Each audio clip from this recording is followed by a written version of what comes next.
Dear Papa Van, ako si Erin. Matagal ko ring hinangad na pakasalan ni Ivan. Pero bakit nung nangyari yon? Kung kailan hawak na niya yung mamahaling singsing noon, tandang-tanda akong nangingilid pa ang luha sa kanyang mga mata habang naghihintay ng sagot. Yes, I will marry you. Maliit na litanyang kay dali lang sanang bigkasin. Pero bakit parang hirap na akong sambitin? Mula ako sa bigong pamilya dahil sumama si mama sa kalaguyo niya. Wala na kaming balita mula noon sa kanya. 16 years old na ako nang dumating sa buhay namin ang bruhang stepmother kong si Yvette Papa Van. First impression ko pa lang sa kanya ay halata ko nang masungit siya. Mestiza, maganda, at sexy ang pangangatawan. Sa tansya ko ay 28 anyos pa lang siya. Pero hindi halata sa kanya na may anak na siya sa pagkadalaga. Pero nasa pangangalaga raw ito ng kanyang dating biyanan. Kaya hindi niya kasama. Nobya pa lang siya ni Papa pero kung umasta na siya sa bahay, para bang ako pa ang sampid sa aming dalawa. Noong unang linggo niya sa bahay ay umiskor na kaagad siya ng kamalditahan sa akin. Yun ay nang datnan kong wala na si silid ko ang ilang kagamitan ko. Ang magaling Papa Van. Inilipat pala niya sa silid nila ni Papa. Tulad na lang nung vanity table na ginawa pa talaga para sa akin ng lolo ko nung araw. Maging yung lamisita na ginagamit ko sa pagre-review. Maging kay Papa ay sumama na rin ang loob ko. Bakit naman po pumayag kayong angkinin niya yung mga gamit ko pa? Pagmamaktol ko. Anak, pasensya ka na. Dinatnan ko rin yung mga yan sa silid namin. Paliwanag ni Papa.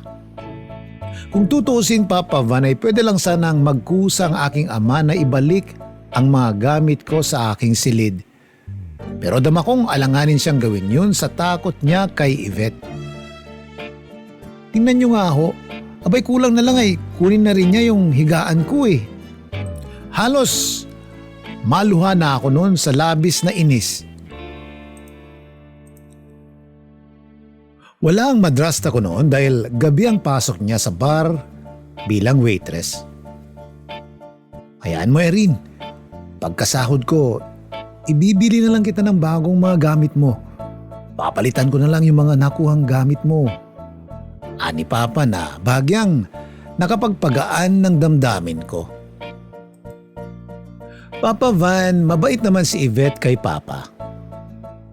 Napatunayan ko yon dahil nakikita kong pinaglalaban niya ito at pinaghahain ng makakain. Kapag umuwi si Papa mula sa trabaho ay inaasikaso naman niya ito. Kaso sadyang mainit talaga ang dugo nito sa akin. Pero ganun pa man ay mas pinili ko na lang manahimik at wag nang palakihin pa ang issue. Hindi dahil sa takot ako sa kanya, kundi dahil sa respeto ko kay Papa. Kaya lang sadyang sinusubok ni Yvette ang pasensya ko, Papa Van. Nagbabait-baitan tuwing meron si Papa. Pero pag wala na si Papa, lumalabas na ang mga sungay ni Yvette. Sarkastikang makipag-usap at gusto'y laging namamahiya. Siya yung tipo ng tao, Papa Van, na hanggat maaari ay ayaw kong nakakausap.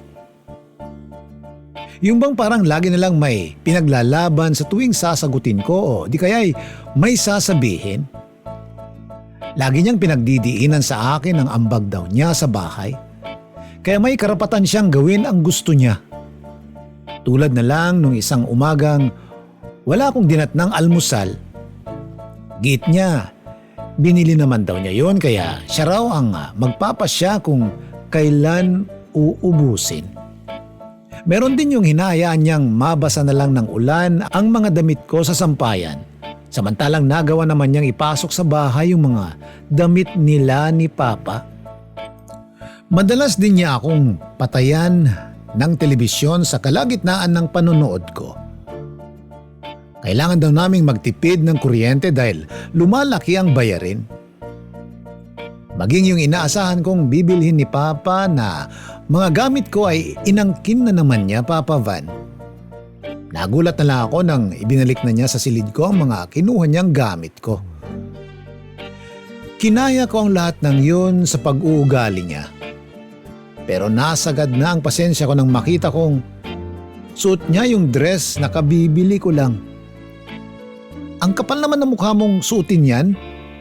Nagpaalam ka ba? Bagong bili ko lang yan ah. At isusuot ko sana yan bukas. Bulyaw ko. Sa bagay ko di bumili ka na lang ng bago. Yung bagay sa'yo. Anya pa na tila ba hindi apektado sa ginawa niya? Hubarin mo yan o ako maghuhubad niyan sa'yo. Hamon ko sa tindi ng asar ko. At hindi niya ako inintindi, Papa Van, at napilitan akong hilahin ang bestida kong suot niya. Nag-ugat yon ng pagtatalo at sakitan sa pagitan namin. Nang magkaroon ako ng pagkakataon ay sinabunutan ko siya. Kinaladkad at dinaganan saka pinagsasampal. Yan ang senaryong inabutan sa amin ni Papa. Dahil doon, Papa Van, ay nasigawan ako ng aking ama sa kauna-unahang pagkakataon. Itinulak niya ako palayo kay Yvette na noon ay humahagulgol na. Galit na galit si Papa noon sa akin. Paano kasi gumagamit siya ng damit ko nang walang paalam? Sumusobra na siya. Depensa ko. Ikaw ang sumusobra, Erin. Idinaan mo na lang sana sa maayos na pakikipag-usap. Talaga ba pa? Ako pa pala ang mali? Pinagtatanggol ko lang naman yung sarili ko. Yamot na tugon ko. Pag may nangyaring masama sa dinadala niya, hindi kita mapapatawad. Natigilan ako sa sinabing yun ng aking ama. Sa tala ng buhay ko, Papa Van, noon lang nagalit ng matindi sa akin si Papa. Kamuntikan pa nga niya akong pagbuhatan ng kamay. Kaso, nagpigil lang siya. Kasunod noon ay bigla na lang sumigaw si Yvette dahil dinudugo na siya. Sa taranta ni Papa ay agad na niya itong itinakbo sa ospital. Habang ako ay halos hindi makakilos sa mga nalaman ko. Hindi ko may paliwanag yung nararamdaman ko noon, Papa Van. Imbes na matuwa ako sa karmang dinaranas ni Yvette, nakukonsensya rin ako sa nagawa kong pananakit na maaring magdala ng panganib sa dinadala niya sa kapatid ko.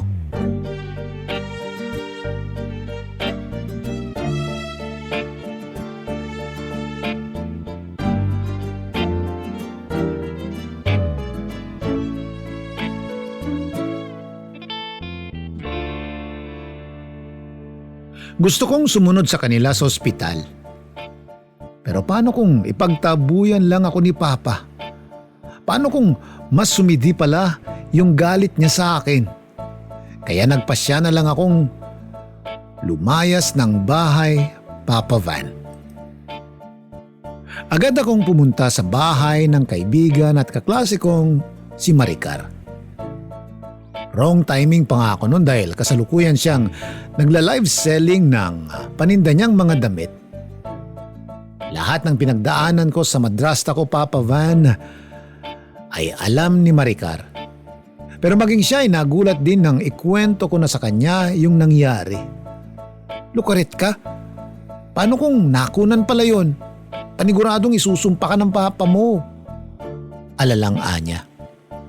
Malay ko bang buntis siya, di ba? Sumusobra na kasi siya. Depensa ko. Ganun pa man ay naintindihan naman ako ng kaibigan ko. Naging maayos din ang pagtanggap sa akin ng mga magulang niya. Nang mabalitaan kong nakauwi na sa bahay sina Papa at Yvette ay sinubukan kong kausapin ang aking ama. Sinadya ko siya sa pinapasukan niya. Maayos naman niya akong hinarap. Kaya lang, dama kong matigas na ang puso niya sa akin. Pasalamat daw ako at walang masamang nangyari sa dinadala ni Yvette. Dahil kung sakali raw, ay mahihirapan na siyang patawarin ako. Hindi naman niya ako pinagtabuyan, Papa Van. Kaya lang, tinapat na niya ako na mahihirapan na siyang pag-aralin ako sa kolehiyo. Kailangan na raw kasi niyang paghandaan ang bubuuin nilang pamilya. Malabo rin daw na hihilingin niyang bumalik ako sa bahay, lalo na ngayong masela ng pagbubuntis ni Yvette. Nagsuggest din siyang doon na lang muna ako manirahan sa ilang kamag-anak namin. Gustong-gusto kong sumbatan si Papa noon para kasing pinamukha niya sa aking mas importante pa si Yvette kesa sa akin. Pero dahil alam kong may nagawa rin akong atraso sa kanya, hindi ko na lang pinagpilitan pa ang sarili ko. Tsaka kahit naman pabalikin niya ako sa bahay, malabo nang sundin ko siya. Ayaw ko na rin makasama pa si Yvette. Panigurado kasi sisiraan at sisiraan lang niya ako kay Papa. Sinamantala ko na rin yun para makapagpaalam sa kanya. Sinabi kong maghahanap na lang muna ako ng trabaho na pantustos ko sa aking pagkokolehiyo. Kunin mo to. Ani Papa sabay abot ng 2,000. Sana makatulong sa'yo. Sorry pero mukhang yan na lang ang makakaya kong ibigay sa'yo. Ani Papa. Mabigat ang loob ko noon sa pagtatapos ng usapan namin ng aking ama. Pero wala na akong nagawa kundi ang magpatuloy sa buhay. Hindi ako maaaring panghinaan ng loob. Balang araw ay mapapatunayan ko rin sa kanya na kakayanin kong makapagtapos mula sa sarili kong sikap.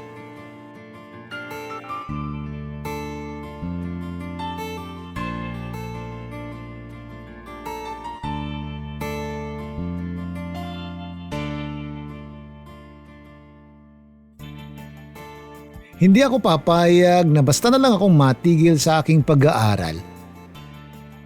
Kaya naging determinado talaga ako noon para makapag-ipon ng pera. Ginamit ko yung 2,000 bigay ni Papa bilang puhunan sa aking pagnenegosyo. Mabuti na lang at hindi ako pinabayaan ni Maricar. Sinubukan kong bumili ng isang bale ng ukay saka ko binenta online tulad ng ginagawa niya. Hindi naging madali nung una. Lalo na sa tuwing nakikita kong umaabot lang ng 2 hanggang 5 ang nanonood sa live ko.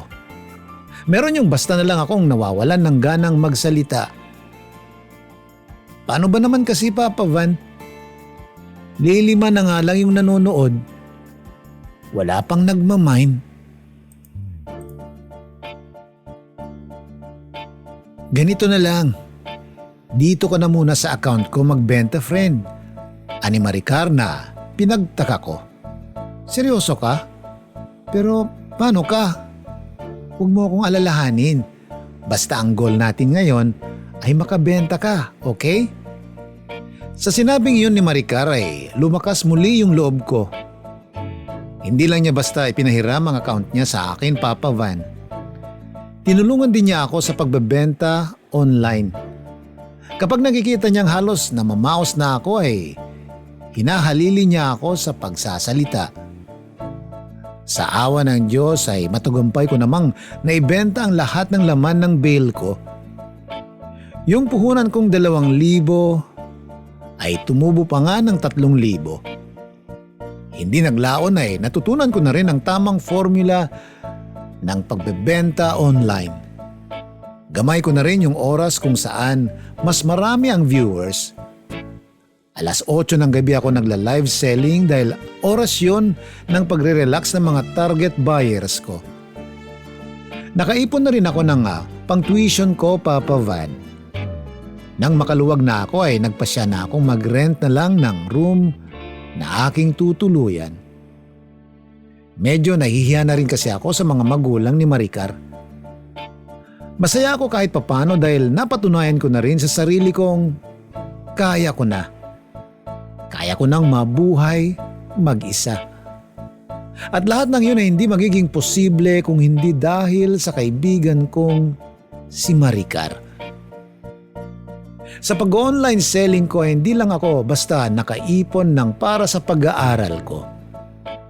Doon ko na rin nakilala ang lalaking magkakaroon pala ng malaking parte sa buhay ko. Siya si Ivan. Kabilang siya sa masugid na nagmamine ng mga paninda ko. Kahit mga freebies ay napapakyaw rin niya. Nung una, hindi ko pa talaga siya masyadong napapansin.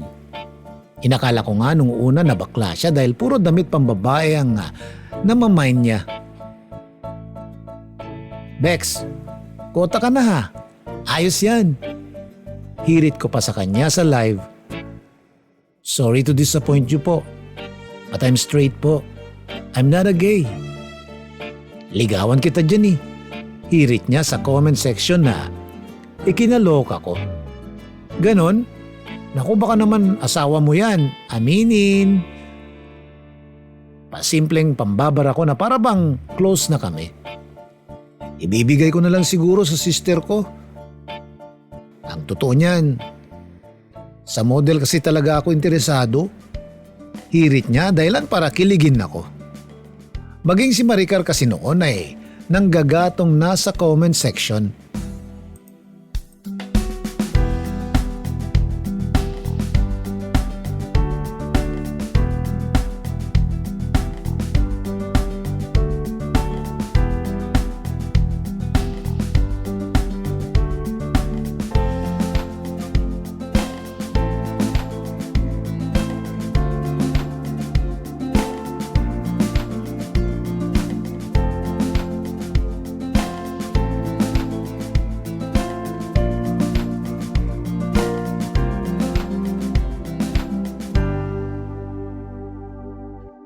Hanggang sa yung unang meet-up namin ni Ivan ay magmimistulang first date pa pala namin.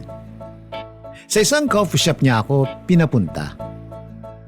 Not knowing na nakapag-order na pala siya ng pagkain namin. Kape? Mahilig ka rin sa kape? Bulalas ko. Yes naman. Tsaka alam ko kasing puyat ka sa kaka-live mo. Kaya ayan, tamang pangkondisyon, nakangiting anya. First time daw niyang mahook sa isang FB live selling nang makita niya ako. Naging honest din siya para amining gusto niya raw talaga ako. Saktong pagod ako from work that time when I saw you. And then suddenly, I got interested na lang. Ang saya mo kasing panoorin. Sabi ko nga sa sarili ko, siguro, masarap ka ring mahalin. Natawa talaga ako sa naging hirit niyang yon, Papa Van. Ang corny mo, pero bet ko yon, bulalas kong muli. At doon na nga nagsimula ang magandang ugnayan namin ni Ivan. Mapa-text o chat ay hindi siya naubusan ng paraan para pangitiin ako. Tuloy, naiilang na ako sa tuwing nakikita kong nanonood siya ng live selling ko. Hindi naglaon ay nagsimula na siyang manligaw, Papa Van. Lagi niya akong inaayang kumain kung saan. Minsan, dinadalhan din niya ako ng makakain sa boarding house.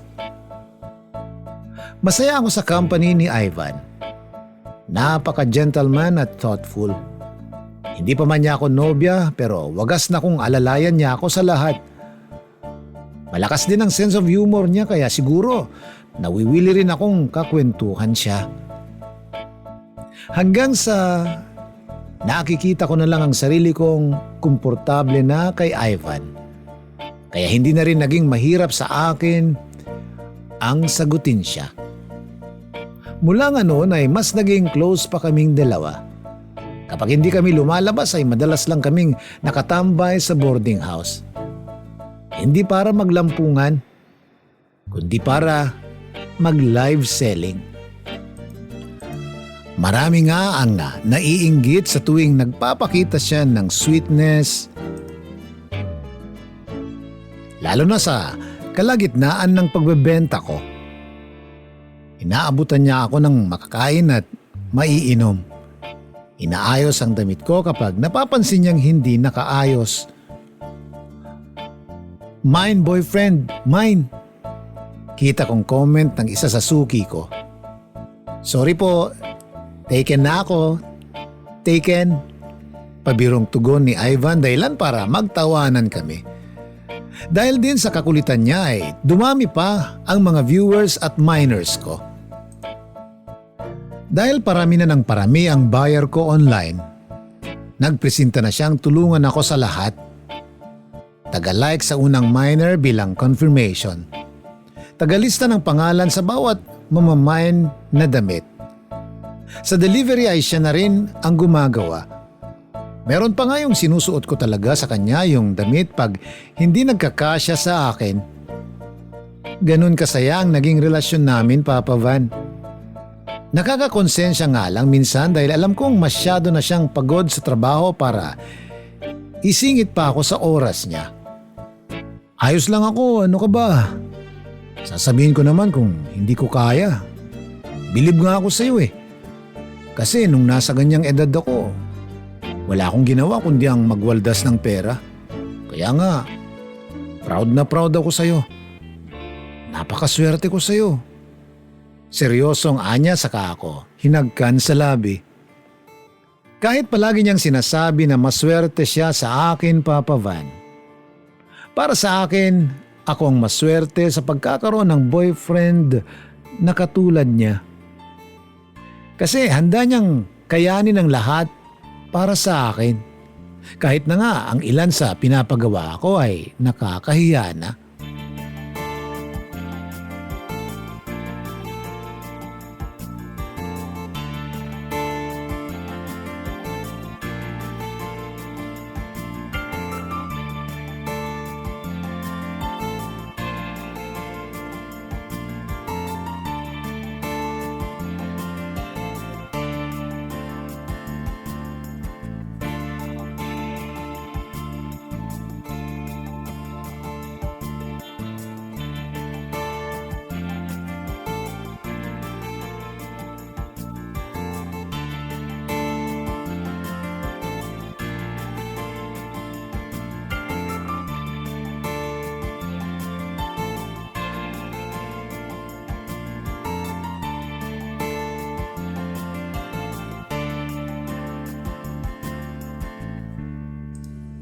Maglilimang buwan na kami ni Ivan nang magpasya na kaming kumuha ng apartment, Papa Van.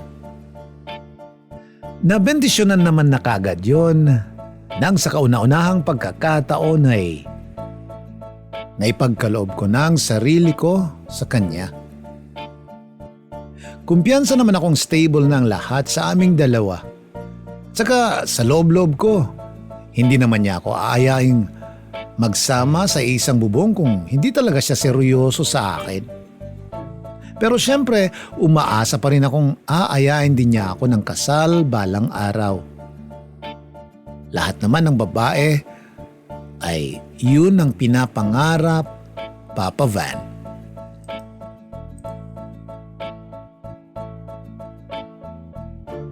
Wala naman siyang dapat ikabahala dahil hindi ko naman siya pinapressure.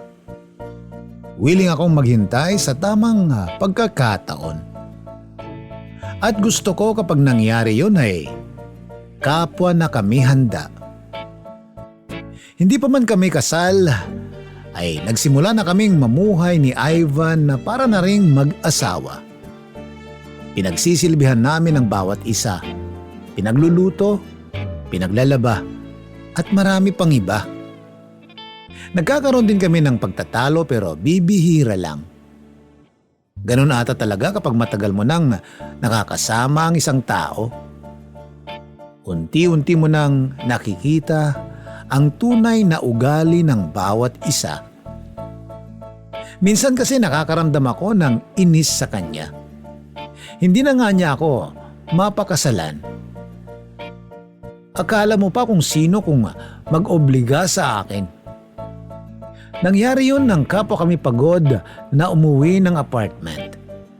Nagalit siya sa akin dahil hindi pa raw ako nakakaluto. Hindi naman siya ganun dati. Kaya nagtampo talaga ako noon. Dahil pakiramdam ko, nagbago na siya. Ganon ang eksena namin, Papa Van, kapag pareho kaming pagod. Tapos, pareho rin kaming tinutoyo.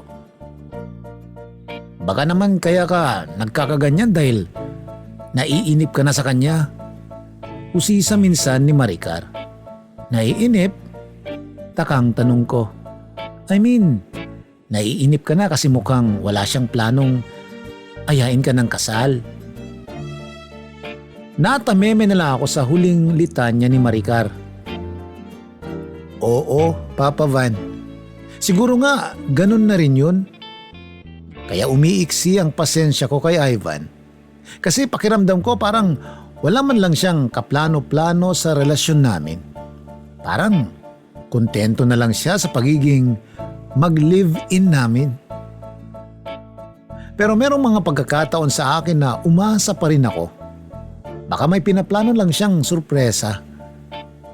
Tulad nung first anniversary namin. Nung birthday ko. Pero paulit-ulit lang din akong nabibigo. Masaya na siyang inililibre na lang ako sa labas.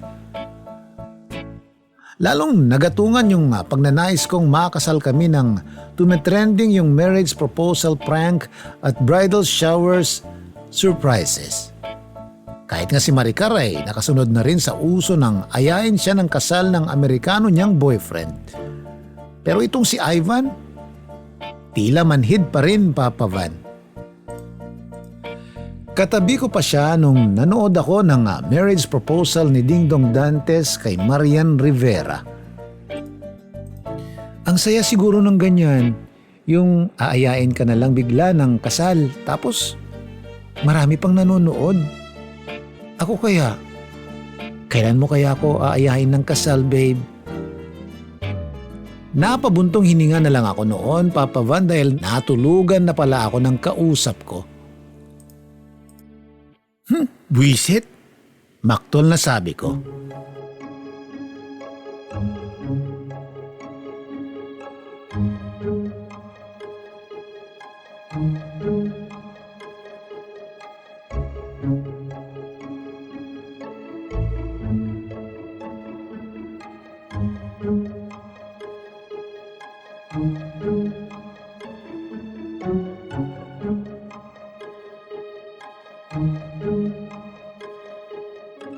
Nasundan pa nga ng nasundan ang pagtatalo namin. Lalo na nung nawawalan na siya ng oras sa akin. Panay na kasi ang overtime niya sa trabaho nung mga panahong yun. Meron naman yung maaga siyang umuuwi. Pero dumidiretso pa yan sa mga kaibigan niya para lang makipag-inuman. Hanggang sa napagod na lang ako bigla kasi sita sa kanya. Mahal ko siya, Papa Van, pero hindi ko lang kasi maiwasang manawa sa ganap naming dalawa. Kung lalagihin ko namang awayin, ako lang din yung mapapagod. Hanggang sa napapansin ko na lang sarili kong nakakatulog na lang kahit na wala pa siya. Umuwi man siya o hindi, hindi na ako apektado. Maging sa pagniniig namin, Papa Van, ay pilit na lang ang lahat. Pinagbibigyan ko na lang siya kapag kailangan niya. Hindi nagtagal ay nagkaroon na ako ng kafling sa trabaho. Yun ay nung maging kaklose ko ang bisor kong si Sir Louie. Dahil sa bisor ko ay saglit kong nakakalimutan yung problema ko kay Ivan. Wala akong masabi sa kabaitan ni Sir Louie. Buti pa nga siya, nagagawa niyang kamustahin ang araw ko. Samantalang si Ivan, hindi na nga nangungumusta. Mang-aaway pa. Kaya minsan parang mas gusto ko na lang manatili sa trabaho kaysa ang umuwi sa bahay. Kapag napapansin ni Sir Louie na hindi ako okay, inaaya niya ako kung saan for a coffee break. Sinasantabi muna namin ang work matter kapag ganon. Isa pang nagustuhan ko kay Sir Louie ay yung lagi siyang willing makinig sa mga reklamo ko sa buhay. Hanggang sa magtatawanan na lang kami sa mga hirit niyang jokes. Mahilig din siyang magdala ng sweets sa akin bago magtapos ang araw namin sa opisina. Makakatulong daw yon para mabawasan ang mga stress cells ko sa katawan. Huwag mong lalagihin, sir, please. Baka mahulog ako sa'yo, sige ka. Sa sinabi kong yun ay halatang natigilan siya. Paano kung bigyan kita ulit bukas? Possible bang mahalin mo na ako bukas? Pilyong tanong niya dahilan para ako naman ang hindi makaimik. Naging close kami ni Sir Louie Papa Van sa kabila ng katotohanang pareho na kaming taken.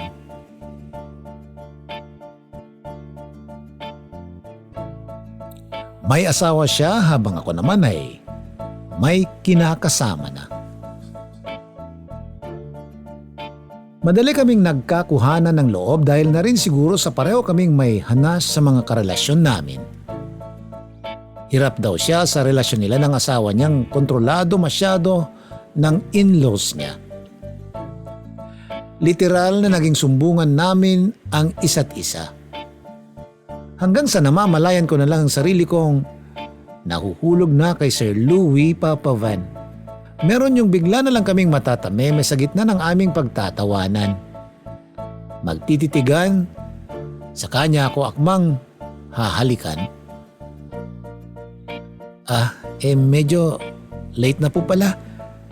Kailangan ko na pong umuwi. Pagwawala ako bago pa tuluyang dumampi ang labi niya sa labi ko. Kahit nasa apartment na ako noon ay si Sir Louie pa rin ang iniisip ko. Hindi ko maaaring lokohin ang sarili ko, Papa Van. Mukhang tuluyan na akong nahuhulog sa bisor ko. At mas umigting pa nga yun nang magtapat na rin siya ng pagtingin sa akin. Handa raw niyang hiwalayan ang asawa niya para sa akin. Hindi na to tama, sir. Usal ko. Ganun ka kaimportante sa akin. At ramdam kong mahal mo rin ako, Erin. Ngayon, tatanungin kita. Kaya mo bang iwan si Ivan para sa akin? Tanong niya na nahirapan akong sagutin. May puwang na sa puso ko si Sir Louie Papa Van. Pero hindi naman pwedeng basta ko na lang babaliwalain ang nasimulan namin ni Ivan. Kaya nung gabing yun ay lutang talaga ako sa aking pag-uwi. Nasobrahan ko pa nga ng asin yung niluluto ko. Nalaman ko na lang yun nang matikman na ni Ivan. Mabuti na lang at good mood siya noon.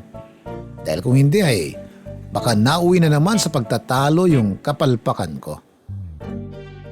Wait. Hindi ka nagagalit? Takang tanong ko. Ba't naman ako magagalit? Pwede lang naman tayong kumain sa labas. Magbihis ka. Ililibre na lang kita, babe. Nakangiting niya. Kahit nasa daan na kami noon, papuntang resto ay si Sir Louie pa rin ang iniisip ko. Hirap akong magpasya kung sino sa kanila ni Ivan ang pipiliin ko. Bagya pa akong matras nang mapansin kong tila may ganap sa pinuntahan naming resto. Ang dami kasing tao tapos ang ingay pa ng sound system. Sa iba na lang tayo, babe. Ayoko rito, ang daming tao. Reklamo ko. Okay lang babe. Nakapagpa-reserve na ako rito. Tila hindi apektadong anya. Hindi pa man ako nakakapasok nang mapansin ko si Maricar. Agad niya akong niyakap. Ang akala ko pa noon ay natoon lang na nandun sila. Hanggang sa mapansin ko na lang na lumalapit na sa amin yung mga tao sa resto. Nakilala ko ang ilan sa kanila na katrabaho ni Ivan.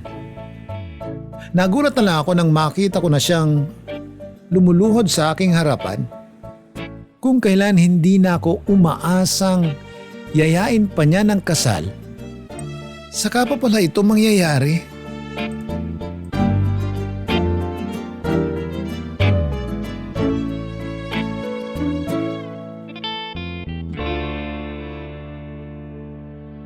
Babe, will you marry me? Tanging tanong niya. Hindi ko alam pero parang walang dating sa akin yung sorpresa niya. Oo, inaamin kong matagal ko ring hinangad na pakasalan ni Ivan, Papa Van. Pero bakit nung nangyari yon? Kung kailan hawak na niya yung mamahaling singsing. Tandang-tanda kong nangingilid pa ang luha sa kanyang mga mata habang naghihintay ng sagot ko. Yes, I will marry you. Maliit na litanyang kay dali lang sanang bigkasin. Pero bakit hirap na akong sambitin?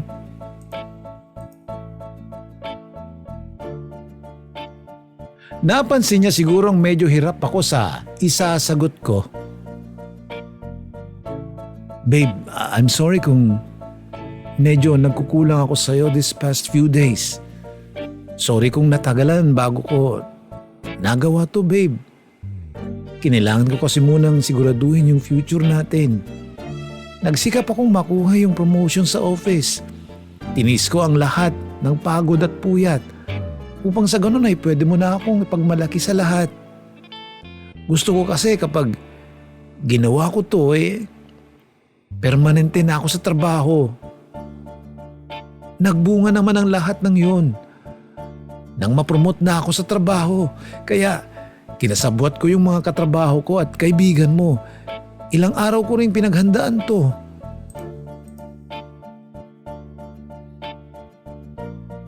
Alam kong hindi naging madali para sa atin yung mga nagdaang araw.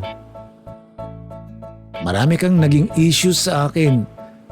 Dahil sa mga pagkukulang ko sa'yo, ang tanging hiling ko lang, babe, sana ako pa rin yung hahangarin mong uwian kahit pa ako na mismo yung nakakapagod para sa'yo. Now, babe, I will ask you again. Will you marry me? Sa haba ng sinabi niya, Papa Van, nadala na rin ako. Tila ba bigla na lang nabura ang lahat ng sama ng loob ko. Nagkaroon na rin ng linaw yung mga agam-agam ko. Muling nabuhay yung pagmamahal ko sa kanya na kahit tagal nang namahinga. Yes, babe. I will marry you, of course.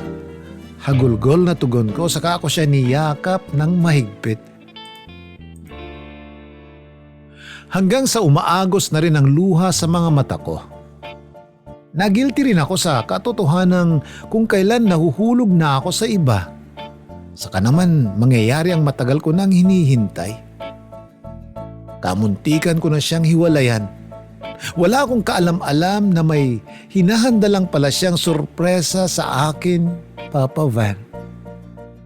Dahil napatunayan ko ng mas matimbang pa rin sa puso ko si Ivan, nagpasya akong bumitaw na lang sa trabaho upang tuluyan ng maiwasan si Sir Louie.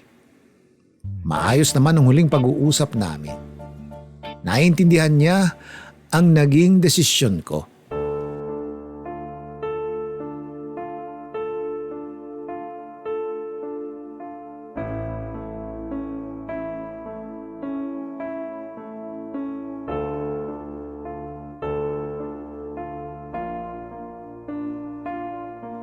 Maaring napapagod din ang isipan natin paminsan-minsan na unawain ang mga taong mahal natin. Pero ang puso, hindi to maaring huminto sa pagmamahal. Hindi natin to maaring dayain kung sino talaga ang mas matimbang sa atin. Napagod man ang isipan kong unawain si Ivan noon. Pero kailanman ay hindi naman nawala yung pagmamahal ko sa kanya, Papa Van.